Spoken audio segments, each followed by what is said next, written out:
Hello and welcome to Tigerlily First Aid Training. In this video we are going to guide you through the correct first aid treatment for babies and children that have come into contact with electricity.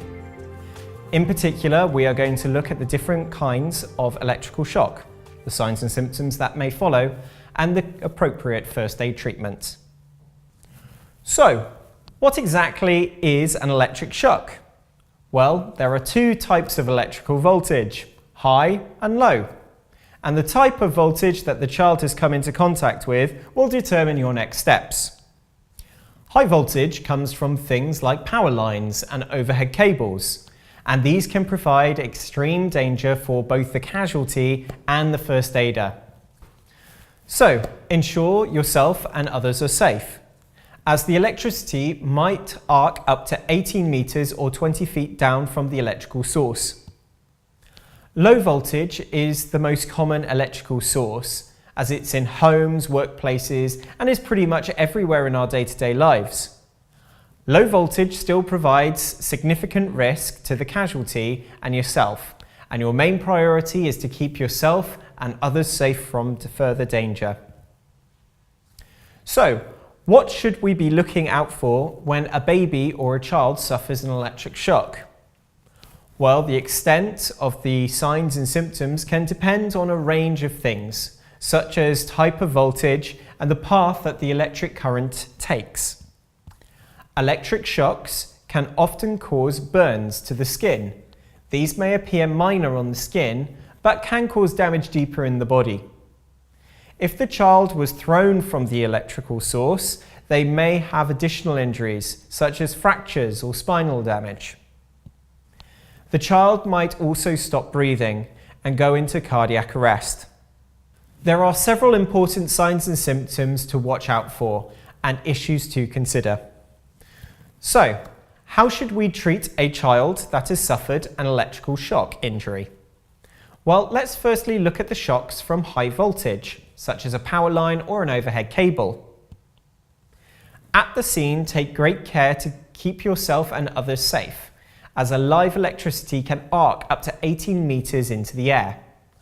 Alert the emergency services on 999 or 112 and follow their instructions. Don't under any circumstances approach the casualty unless you have been officially told that the electrical supply has been turned off.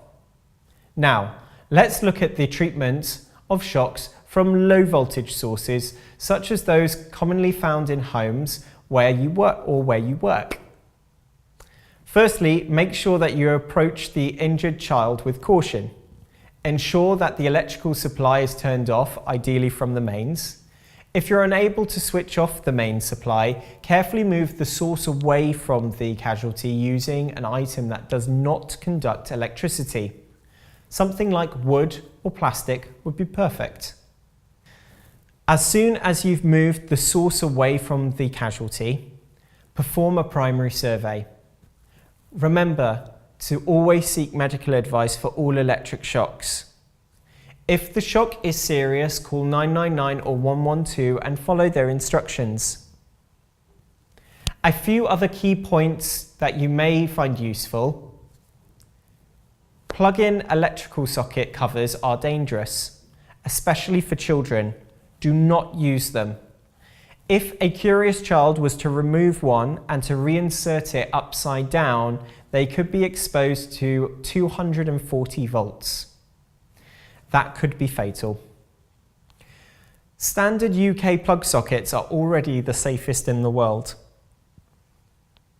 So, to summarise, in the event of any electrical shock incident, always take care to ensure the area in which you are treating the casualty is safe, and live electricity at the scene should be turned off.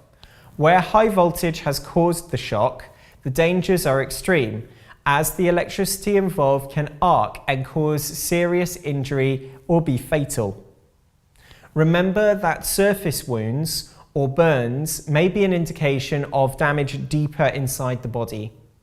And if the child was thrown from the shock, there may be other injuries such as spinal damage or fractures.